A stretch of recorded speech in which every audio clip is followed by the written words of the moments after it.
Hello, Roma.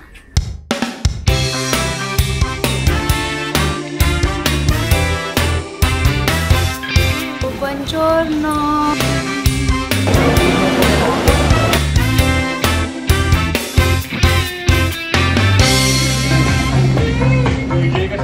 Italy, the birthplace of Western culture. It is also home to the greatest number of UNESCO World Heritage Sites. Ang Roma, ang pinaka-populous na city ng Italy. A mix of haunting ruins, awe-inspiring art, and vibrant street life, at syempre, masasarap na pagkain. Sino nga ba naman ang hindi mabibighani sa Roma? Dito rin namuhay ang mga pamosong sina Leonardo da Vinci, Michelangelo, Rafael, Botticelli, at marami pang iba.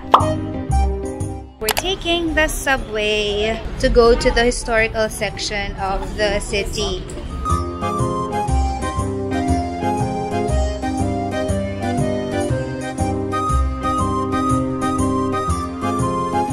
It's so interesting kasi may parang maliit na museum sila sa subway. Nung gumawa sila ng extension and they dug deeper, siguro another 50 meters, they found all these artifacts. These are ceramic They made plates. 2000 years ago that plaques with that decoration. That objects.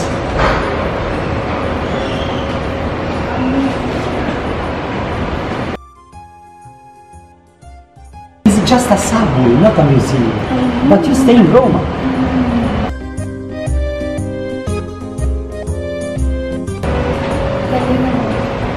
Francesco is buying the tickets. France.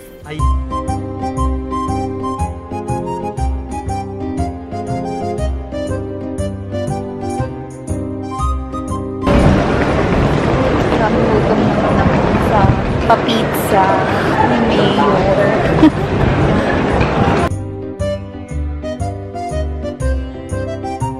Used to connect the Spanish embassy nearby to the Holy See, composed of 135 steps. Ginagamit din ito ng mga locals as their gathering place. There's a fountain over there that was made by Pietro Benini. The steps was finished. They start to make on 1720 and they finish 5 years later, since 1725 to 1725. Yes. Okay. The bronze Virgin Mary statue was erected as a thanksgiving to Mary for protecting the Spanish ambassador from being assassinated. In the base of the columns are 4 bronze statues of Moses, David, Ezekiel, and Isaiah. Ang Trevi Fountain ang isa sa pinakapamosong lugar sa Roma. It is the largest Baroque fountain in the city and one of the most famous fountains in the world. The visitors who come here throw coins for different reasons. It's gone. The money is gone. It's a tradition for people na first timers at napunta sa Roma. Kailangan i-throw nila yung coin. And then, parang that gives them parang assurance na babalik. Pero syempre, masaya na ako sa isang coin. Sayang ang pera, mataas ang exchange rate, no? The Pantheon is the most preserved building in Rome. Itinayo ito ni Marcus Vipsanius Agrippa. It is a Roman temple dedicated to all Roman gods. Ngayon, nakikita nyo, nasa harap tayo ng St. John's Basilica. Ito ang pinakaunang basilica na itinayo sa buong mundo. Tara! Ito ngayon, tourist spot siya. At alam nyo ba na dito sa Roma, especially dito sa historical side nila, meron silang more than 400 churches. 436 to be exact. So, malis ito.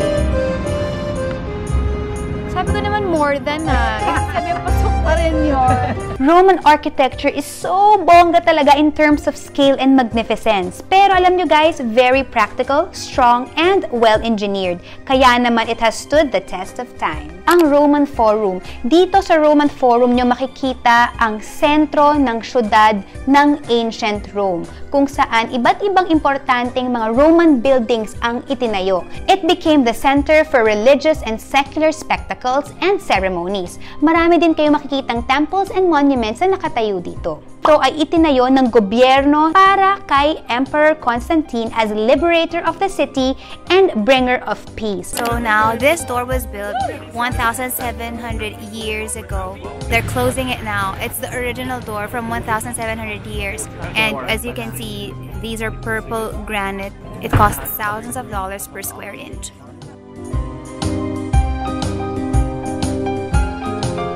All of the homes in LA and Rome are fresh drinking water. I heard. Yeah, everywhere. Yeah, everywhere.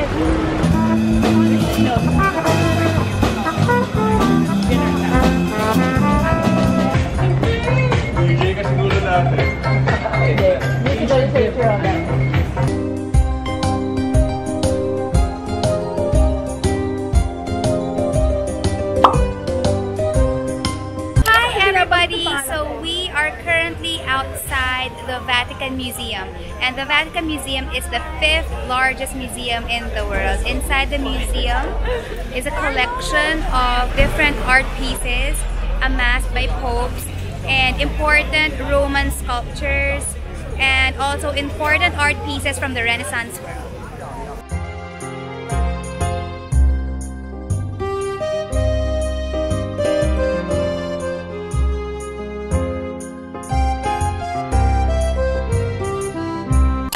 Paris ay may Eiffel Tower, syempre ang Roma pahuhuli ba? Sila ay may Coliseo. This is the original structure of the Colosseum from the ancient times. As you can see, there are holes in the big travertine posts for the reason that these posts were held together by metal clamps. But then thieves and robbers had to take these metal clamps, leaving the walls and the posts vulnerable to collapsing. Wow! This is crazy. Nakakakilabot. Nasa loob na tayo ng arena ng Coliseum. This is where the main events happen. Dito nangyayari killings, dito nangyayari entertainment, dito lahat nangyayari mga propaganda. Dito yon.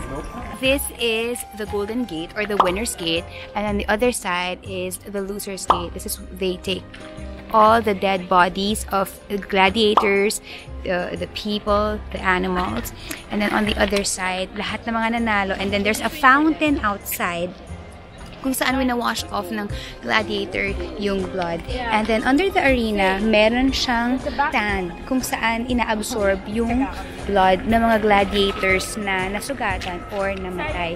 And then, kung manonotice ninyo na may 5 levels ang arena, for the reason, people are divided according to their social class. Yung mga politicians sa baba, and then the rich people, the Roman soldiers, and then the rich women, the commoners, and then the poor women sa pinaka-tuktok sa 5th level. The tickets to the Colosseum is free. That's the reason why dinivide yung mga tao according to social class para hindi sila mag-mix, because that's a big no-no. These are the remains of the seats that were used by the aristocrats. Mapapansin nyo may sulat, it's because yung inscription na yun, nakastate yung name nila because they made reservations, and they're allowed to do that because they're rich. This is the gate of death. Paglabas dyan, merong morgue and merong sanitarium or hospital. These are the cages of the animals. They have recreated the exact same elevator that they used to lift the animals from this area. So what usually happens is that yung mga animals na nakukuha nila talagang purposely hindi talaga sila pinapakain, so that pag inakyat sila sa arena, sobrang hungry sila. And of course, nandun yung gladiator, nandun yung slave, or nandun yung prisoner. Yun ang mangyayari, kakainin ng animal yung tao kung hindi niya masasave yung sarili niya. The reason na wooden siya at meron siyang sand sa ilalim is for it to absorb the blood.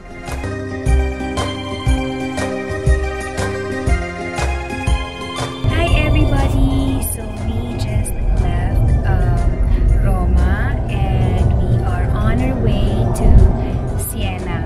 Ang Roma kasi is nasa Lazio region, and now we're leaving that region and entering the region of Tuscany.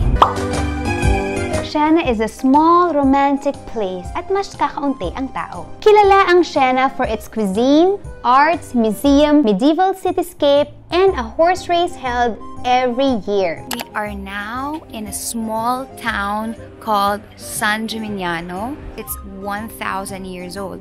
And kung makikita mo yung mga fortifications niya, yung walls niya, yung mga buildings niya inside, it has not been changed. This place is now UNESCO protected. Ibig sabihin, wala ka nang pwedeng galawin, wala ka nang pwedeng baguhin.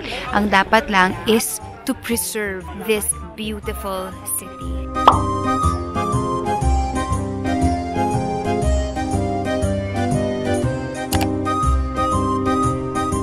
Hello, buongiorno. We are now in Pompeii. So we're going to do a short tour of this place. Alam niyo ba, sobrang excited ako because as a child, nababasa ko lang si Pompeii sa mga books. And kanina nga nakita ko yung Mount Vesuvius. So parang, yung puso ko. Parang I never expected talagang in this lifetime makikita ko siya. Parang happy na ako sa libro. Pero now, we'll learn more of Pompeii and its beautiful yet awful past. When Mount Vesuvius erupted in 79 AD, this Roman town of Pompeii with a population of 15,000 people was buried under several feet of ash and pumice stone. It remained frozen in time until discovered accidentally by an engineer doing a survey of the land in 1748. This is where socialization happens. This is where the trade happens.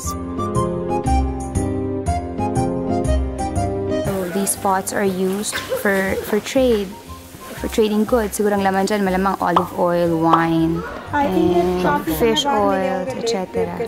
Ang ganda! There's a kitty catty! Ang ganda! Ay, takot. Bye, kitty catty! This is how they used to make columns. So nakikita niya yan. But inside ay pinagpatong-patong na bricks. Nakita niya siya, oh, it's pointed here. Para pag nilagyan nila ng plaster or sinimento nila, nagiging ganyan siya. So as you can see over there, yan ang itsura niya. And mas preserved over there, ayan. Okay, so that's how they do it. Ito yung exposed na. Yan ang itsura ng mga columns inside. Interesting, isn't it? Now we are entering a public thermal bath. The public thermal bath was under construction when the volcano erupted. This was decorated with marble pillars and tiled floors. The baths were not only buildings for public utility, but also played a social role, for they provided a place for people to meet. This is the original. It's still in perfect condition.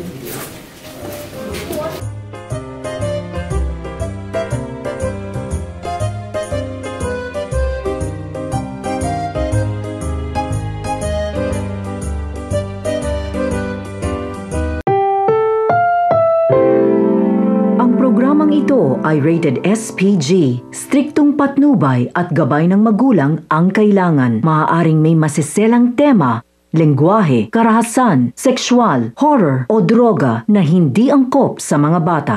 Walking through Pompeii's red light district. Ang brothel ay ang only structure sa Pompeii na may 2 floors dahil sa lumalagong negosyo at dumadaming male customers.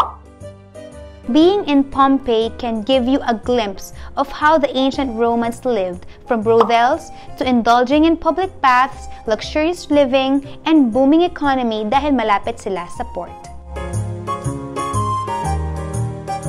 Bukod sa Roma, marami pa kayong pwedeng puntahan sa Italy via bus, train, or private transportation tulad ng Amalfi Coast na popular holiday destination during the summertime.